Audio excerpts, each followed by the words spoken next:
guys, tara samahan niyo po ako. Ipapakita ko po sa inyo yung paraan ng aking pagluluto ng paksiw na saluyot or adobong dahon ng saluyot. Ayan, so sa pagluluto po ng paksiw na dahon ng saluyot, ay gagamit po tayo dito ng mga ricados. Katulad na lamang po nitong slice na sibuyas, bawang, yung paminta guys ay optional lamang po. Meron din tayong tubig, suka, at bagoong, magic sarap. Tara, umpisahan na natin.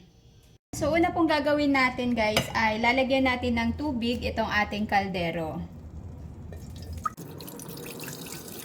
At isunod naman nating ilagay itong ating bawang at sibuyas.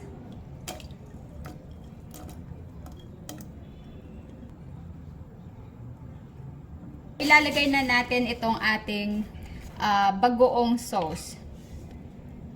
So, tansyado lang guys yung paglalagay po ng bagoong. Bala na po kayo kung gaano kadami yung gusto nyo pong ilagay. At habang hinihintay po natin na kumulo yung tubig, takpan na muna natin. Ayan. At dahil nga kumukulo na po yung ating sabaw, ihulog na natin or ilagay na natin yung dahon ng saluyot.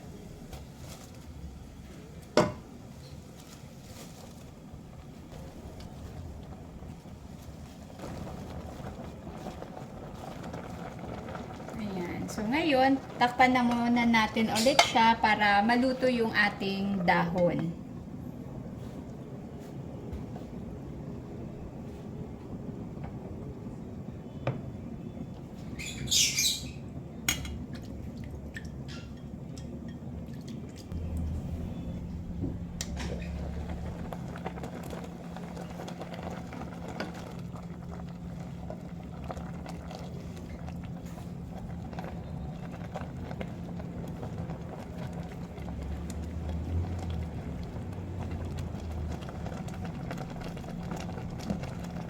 Habang hinihintay po natin na maluto yung ating saluyot, lagyan na rin po natin ng pampalasa.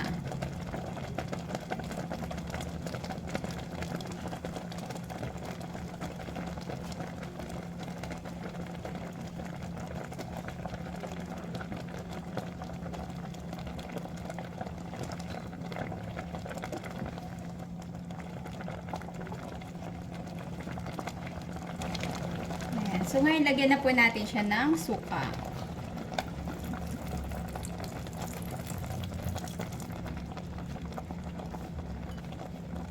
Hayaan lang po natin siya na kumukulo na kahit walang takip para hindi maasim yung ating gulay.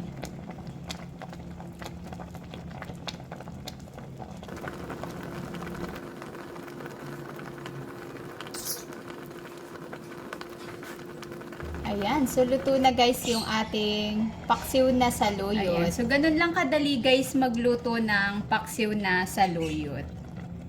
Ayan. Ang bango niya at ang sarap-sarap.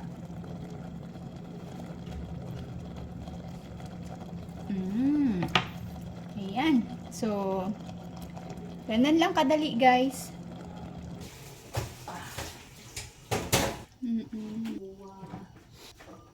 Ayan, so tapos na guys yung ating adobong saluyot or paksiw na saluyot. At ganun lang kadali guys ko yung pagluluto. At syempre, mas masarap kung meron tayong pritong bangus na sobrang taba. So, let's go. Kain na tayo guys.